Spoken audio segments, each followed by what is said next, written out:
started in the mid 1960s, it was a very unusual and interesting time for India. There had been independence a few years earlier. The first 5-year plan had come out a few years before, incidentally, largely written by industrialists with the help of the government, which never happened again. And India was largely underdeveloped. There was hardly any structure other than the railways, very bad roads, and most of industry had not yet started, except for a few huge groups like Birlas and Tatas and so on.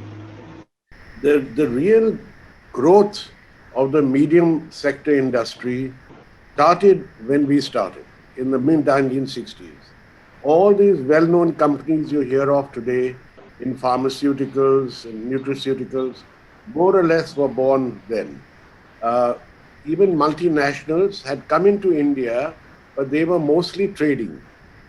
It is the foresight of the government and their own desire to have a larger say in the Indian market that led them into manufacturing, first into pharmaceutical formulations, and then into, with the help of the government, some bulk drugs. Now, all the big names you hear of today, hear of Cadila, Cipla, Dr. Reddy's Labs, Ranbaxy, they all began around the same time, all as very small companies.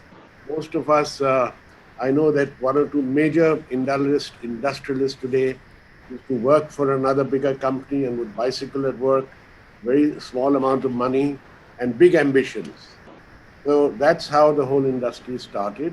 And then it faced innumerable issues and problems, partly with the infrastructure, partly with the fact that there was less trained people and less know-how on how to train and use people productively, but possibly also a large contributing factor for the, in a way, the goodwill but the inexperience of the government to understand how to help entrepreneurs to develop industry.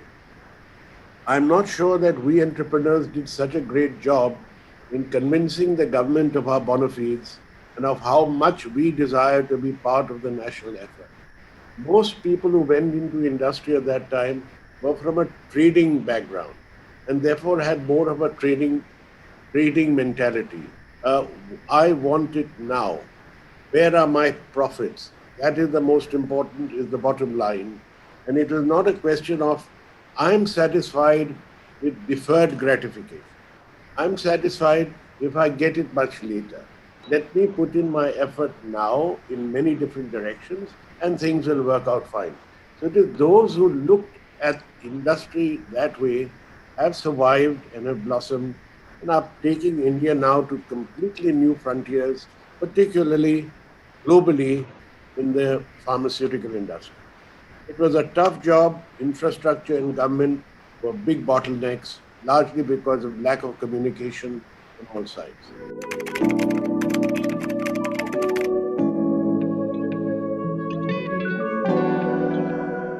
All along the government has been talking about improving the reach of medicines. This is paramount in their mind. In the cities, they're fairly looked after, well looked after. Plenty, enough doctors more or less available, though we are a very abysmally small number of doctors in the country. But as soon as you got out of the countryside, there was really very little to count on except some herbal products and some painkillers and so on.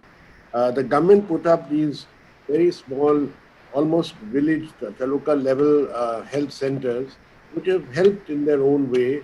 But there's been enormous problems of discipline and of ensuring the distribution of products down the line. The distribution till the last 20 years or so has been a major issue in this country. And getting the medicines where they should be is still a challenge. It's just like nutrition.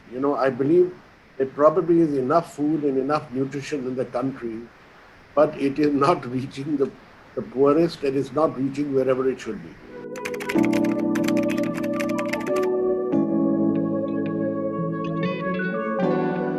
Pandemic like COVID-19 doesn't set new trends or a new normal.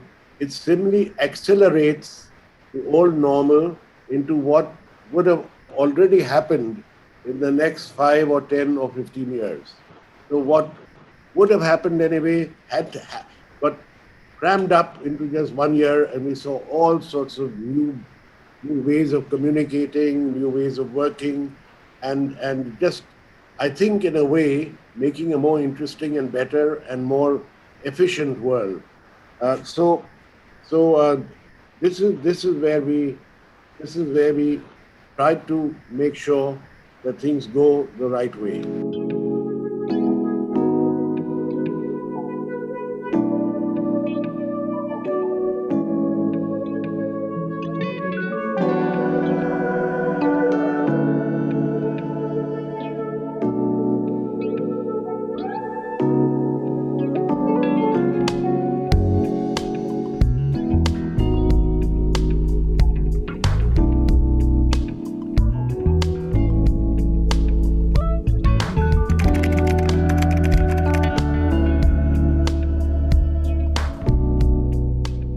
Yes, of course we will eradicate malnutrition.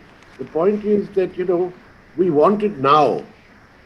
Now, please remember, in a country, massive country like India, with hundreds of years of malnutrition, of, of pandemics of various types, of hardships that our people have been through, things can't happen overnight. 50 years or 100 years in the history of this great country is just a blink of an eyelid.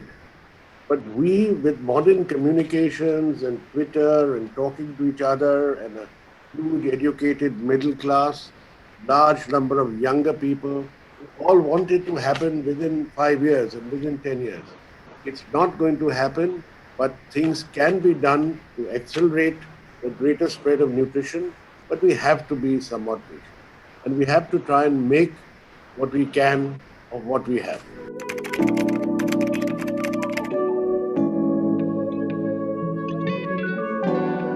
We have to learn to live with some things. We can't avoid them.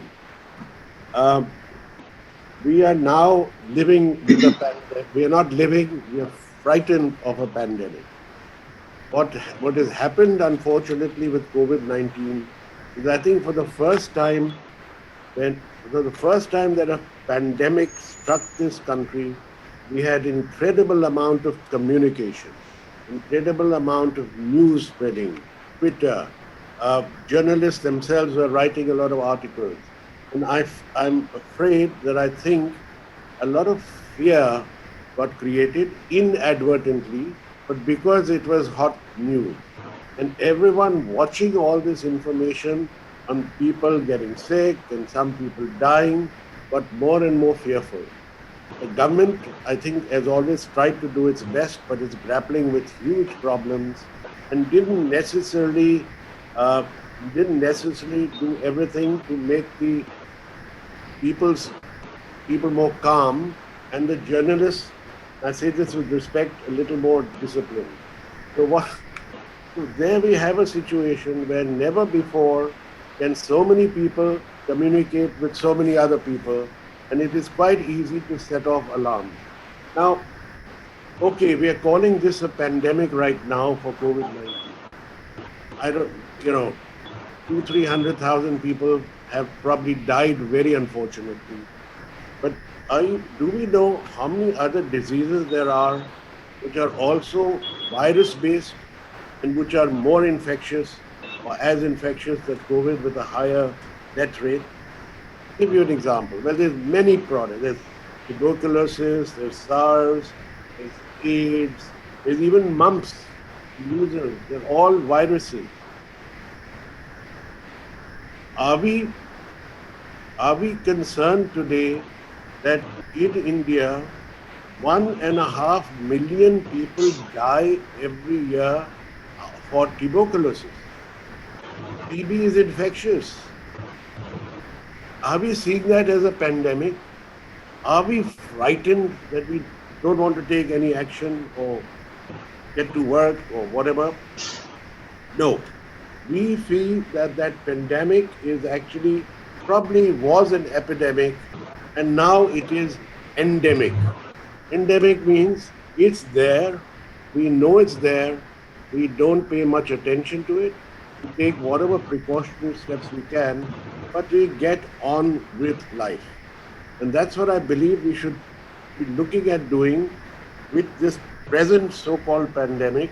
And I believe now with the government, with this very rational policy of not closing down the whole country, doing it very selectively, bearing in mind the loss of economic output, taxation which goes to help the poor, and most important of all, the alarm that has created possibly more deaths than the COVID pandemic itself. When people have not been able to get hospital beds for heart attacks or for cancer cures or for x-rays because all doctors are busy with COVID.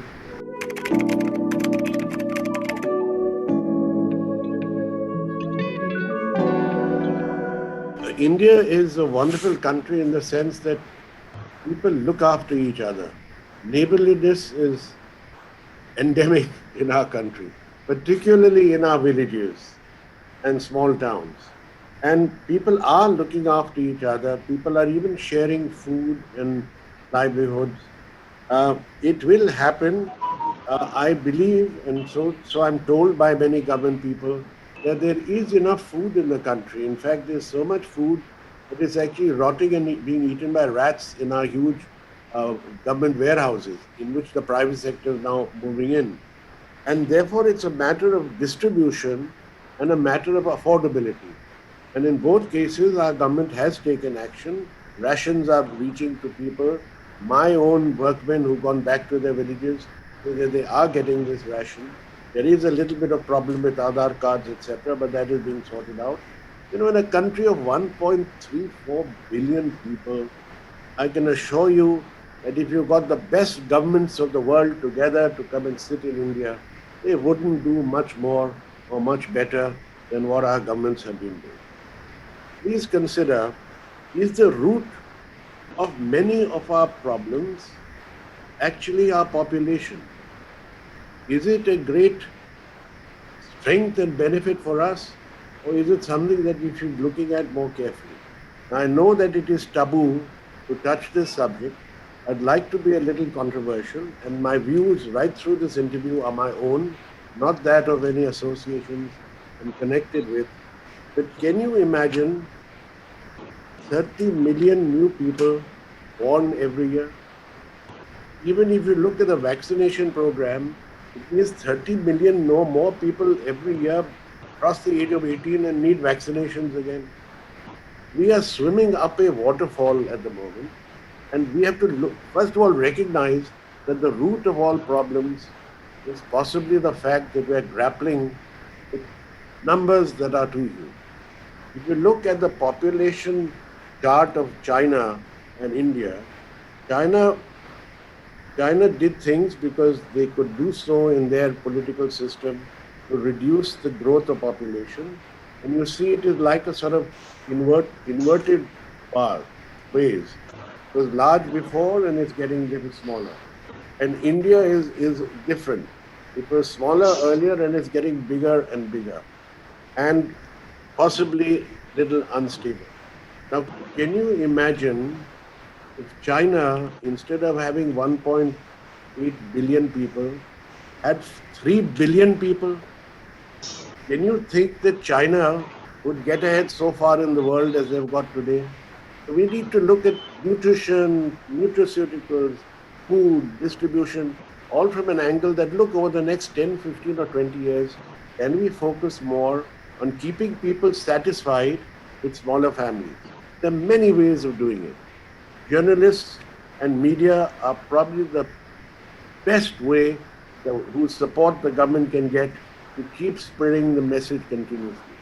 If we had a few really famous actors who we idolize and build into the theme of the film the preference that that actor has for one child and how he explains to his wife how their standard of living will drop. If we can have actors explaining why They just don't eat certain things because it's not good for their bodies. And how they remain healthy by taking these foods and not others. Millions of people follow what these actors are doing. And that would be in India particularly, where so many people watch media, films, and TV, it is actually so much easier to get these messages across. There is not skepticism of this area like there is in the West. People will believe it if the right people say it.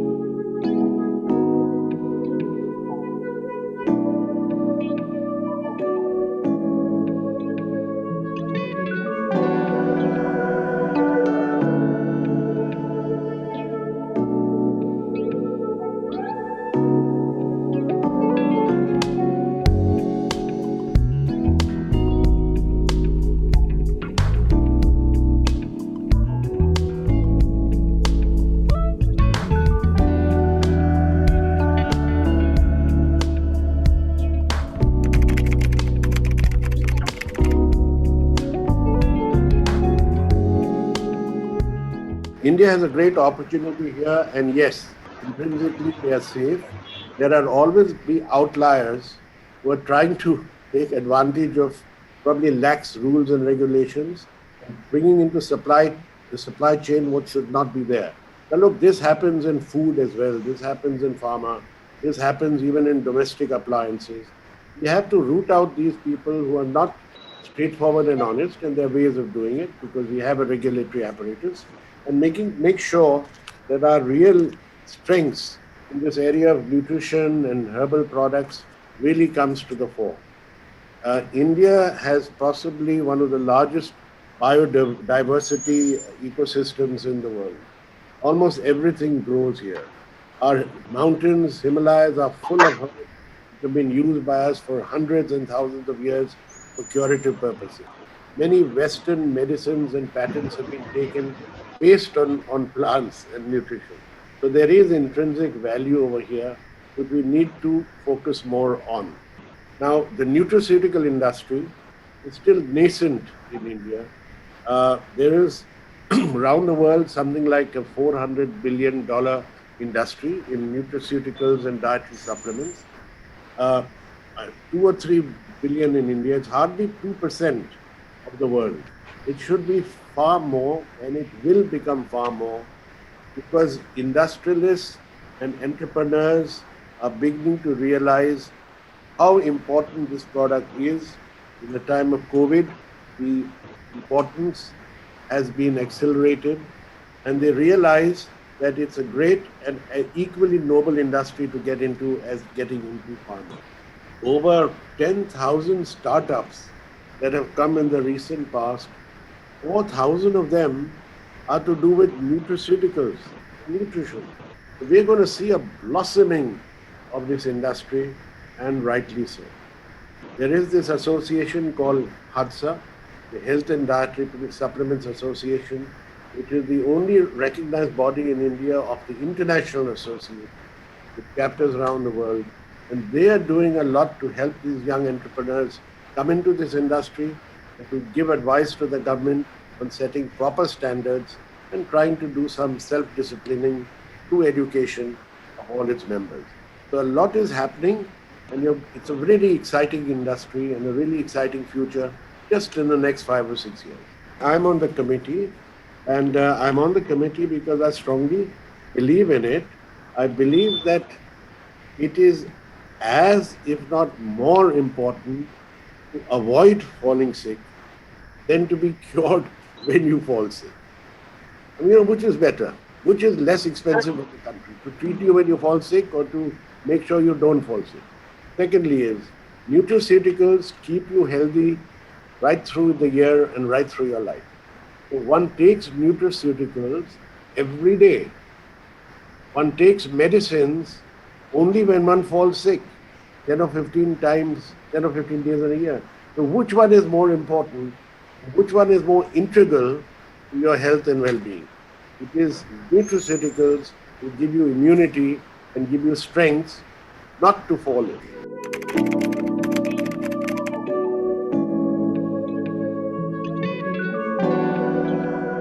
Well, already so many are stepping in, and our advice from Hadza and from me is always available to those who'd like it. The process of setting up a startup is very similar to any other, except today nutraceuticals, health food ingredients is the buzzword today. And anybody starting up and wanting funding will find it much easier to get the funding. The information and the knowledge is available here. 1,000 new nutraceutical products have been registered since COVID began, possibly even more. So there's a lot of activity, there's a lot of things that they can learn from, and it will happen.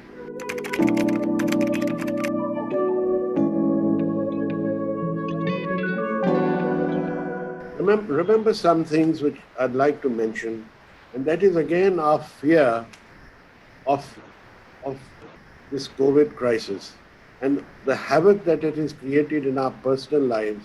And you and I personally feel that we're almost losing 2 years, the best years of our life.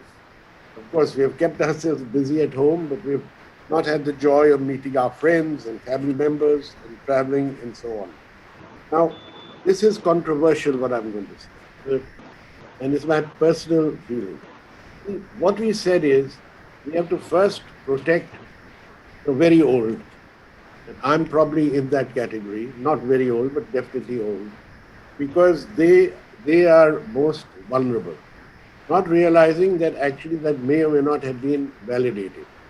Now, if you look at a person who's already 70 years old, and the person in any case would have lived to 75, then you have not just lost one life, but you have lost 5 life years. Whereas if you protect a person who is 50 or 40 and is going to live to 70, you have protected 20 life years. Consider not in terms of lives lost, but in terms of life years lost.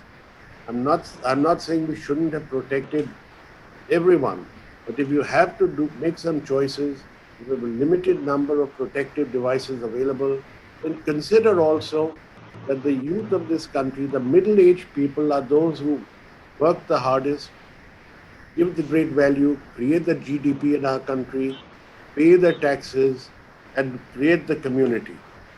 And people who retired have retired. They're not contributing anymore to the economy. So what I'm saying is very controversial. It's already too late to say it, because already, thank God, I'm glad that my friends and I have been looked after on a priority basis. But let's look very carefully at how we make choices. My final request to the government and to everyone else is that we spend far too little money on healthcare. Now, I know I'm saying the obvious, but look, spending 1.5% of your GDP to build hospitals and to provide medicines to the masses of the community is probably the lowest in the world. And you cannot expect the private sector to be making up that huge difference. The government has to step in, and the government has to provide more funding. Again, I'm being controversial when I say, buying one more fighter carrier is equal to probably 100 hospitals. That fighter carrier that dropped bombs is looking around for an enemy which is outside our border. Viruses are an enemy which is invisible and is within our border. Which enemy needs to be fought more fiercely and with more funding? There are 800 billion germs under your fingernails. And we eat food with our hands. Washing hands, by the way, has been common in India for over 1,000 years. If you look back in the old books, but we need today to accelerate the trend to keep ourselves clean and follow the safety practices which you have already suggested and everyone else knows.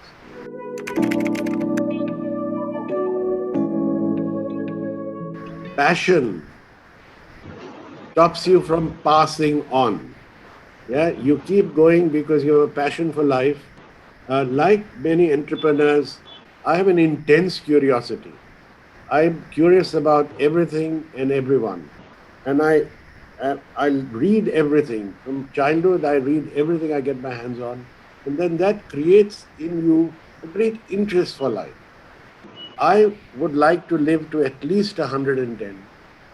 Behind me, you'll see 1,000 books. Therefore, I deliberately put the camera that way. I still have to read 80% of them. I want to live to be able to read these fabulous books that I've chosen and brought into India from all over the world.